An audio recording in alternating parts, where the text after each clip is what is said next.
Ministre, la parole est à Monsieur Meyer Habib. Merci Monsieur le Président, Monsieur le Ministre des Affaires étrangères. Dimanche s'est donc tenue à Paris une conférence internationale dite de paix sur le Proche-Orient.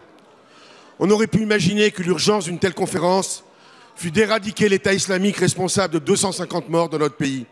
Évidemment non. On aurait pu espérer que l'urgence d'une telle conférence fut de mettre fin au calvaire du peuple syrien après 500 000 morts.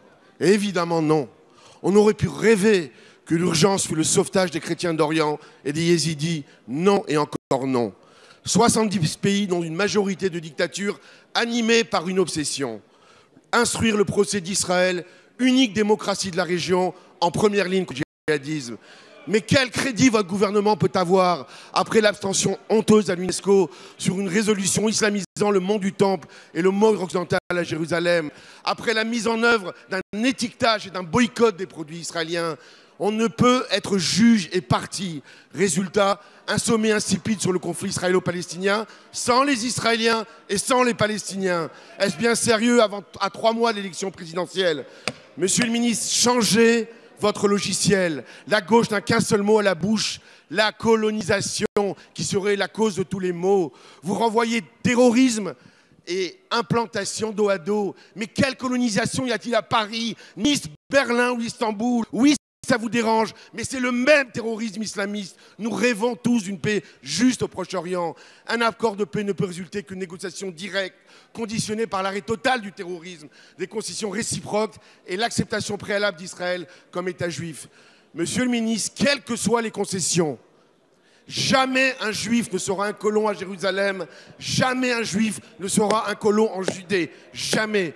Alors que votre majorité agonise, pourquoi cette conférence introspective? Je crains que ce soit, hélas, une tentative de récupération de l'électorat islamo-gauchiste. Merci. Au La risque parole est d'emporter à un peu Monsieur plus. Jean-Marc Ayrault, ministre des Affaires étrangères et du Développement international. Monsieur le S'il vous Président, plaît. Monsieur le député Meyer Habib, fut-il imposture, conférence de la honte, procès de Dreyfus moderne, que je n'ai entendu ces derniers jours. Et vous-même, aujourd'hui, vous avez été particulièrement modéré à côté de ce que vous avez écrit dans votre propre blog. Mais de quoi parlez-vous exactement, monsieur le député Meyer Habib?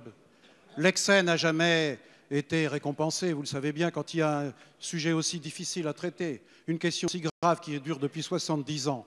Nous avons tenu dimanche une conférence de la paix, où étaient représentés 70 pays, les Nations Unies, l'Union européenne et la Ligue arabe. Et une déclaration a été adoptée par tous les participants, avec un seul objectif, permettre aux partis israéliens et palestiniens de reprendre enfin le nécessaire processus de négociation pour aboutir à un accord, c'est-à-dire la perspective de 2 États, Israël, Palestine, vivant en paix et en sécurité et permettant la prospérité dans toute cette région. Qu'avons-nous fait contre la paix? Qu'avons-nous fait? Nous avons été réunis parce que nous refusons le statu quo, nous refusons la démission, nous voulons la paix et rien d'autre, et c'est ce que nous avons dit aux Israéliens. Ils ont décidé de ne pas venir, ils ont condamné, c'est leur responsabilité. Je parle du gouvernement israélien.